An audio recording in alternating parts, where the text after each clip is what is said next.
What's up guys, Xaqqa here, and today we are going to be doing a video that I've been wanting to do for a while.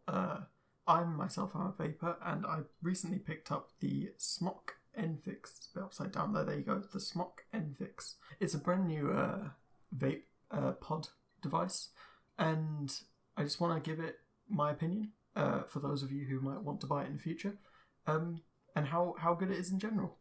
Now first off, we want to go on about the recommended liquids that you should use in this vape pen, and that would be nicotine salts mainly, and you can also use CBD liquids. As long as they're not high in VG, you should be alright, because the thicker the liquid, the harder it is to get into this little small pod in there, and you don't want that.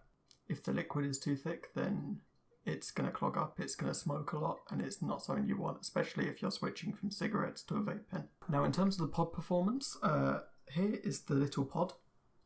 I'm in the UK currently, so we have to have, I think they might be 2 milliliter pods, whilst in the US I'm pretty sure they're 3 milliliter. That's just because of our European regulations. I've had very good experiences with these pods so far. They do not leak. You might have a tiny bit condensation in the bottom there where it plugs in, but it has no leaks whatsoever. Each pod has lasted me around, I'd say, they say to replace them after a few weeks or so, but I've been using them a bit longer. I really haven't experienced anything bad with it. Maybe during the end of that time it might lose its flavour a little bit, but the nicotine kick is still there. And if you're using CBD liquids, you still get the benefits of the CBD as long as you shake up the bottle beforehand at least. I've made that mistake a few times, and it's not fun. Now I know that Smok has also released sub-ohm pods for this, which is something new. I haven't really heard of a pod device that uses sub-ohm pods. I haven't personally tried them myself, but feel free to try them if you would like. I'm sure they're very, very good. But yeah, we're not reviewing that today. We're reviewing the mouth-to-lung pods.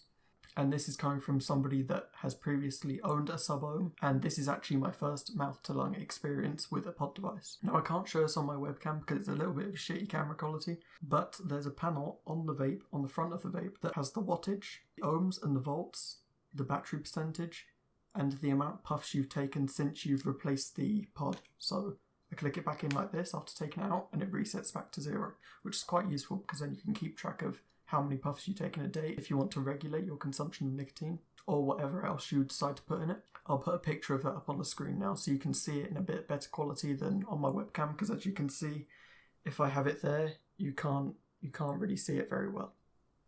Now of course the screen shows you the current wattage of the pod vape. I'd personally recommend to keep it at 10, but it goes up to I think 25. I definitely wouldn't recommend going above 15 because it can cause very smoky experiences, and I'm sure that none of you want that if you're purposely buying a vape for it to be cleaner and a suitable alternative to smoking that isn't as toxic to your lungs. Keep it on 10 watts. 10 watts is, I'd say, the very maximum I keep it. Any more and it starts to go a little bit smoky. Any more above that and there's no point in you even owning it. Any lower than 10 and it's okay, I guess, if you want a more kind of airy inhale, but I really wouldn't recommend it. Now my experience with this pod vape is very good so far. I've had it for a few months. I got it on the very week that it released, and I honestly haven't had that many issues, apart from obviously accidentally using sub-ohm liquids inside it. Coming from a sub-ohm background, I wasn't too aware of the differences. At first it tasted okay, then after a while it clogs up and you kind of catch my drift where it's going. So then I switched to nicotine salts, and they were much of a better experience. I can't fault them really. There's so many good flavours out there on the market. You just have to find the right one for you and you can go for it. Just make sure that the VG isn't too high or above 50%. Now when it comes to battery life in this pod vape, there's a little bit of an issue.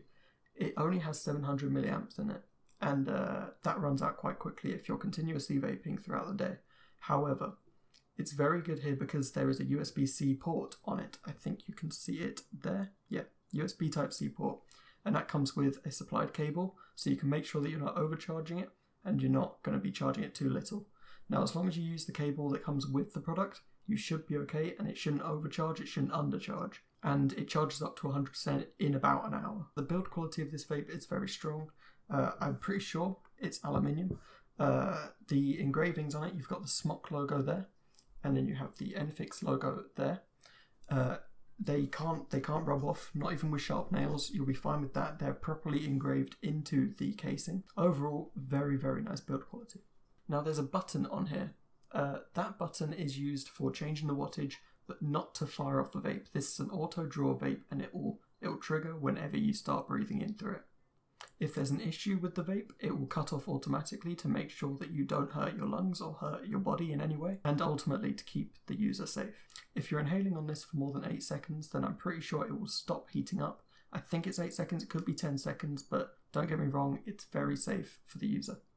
Now that's it for this video, guys. Hopefully you enjoyed. Please leave a like, comment and subscribe. Please comment down below to see if you'd like me to review anything else. I might be able to get it in, might not, depends how expensive it is. But feel free to let me know in the comments, and I'll see you guys next time. Goodbye.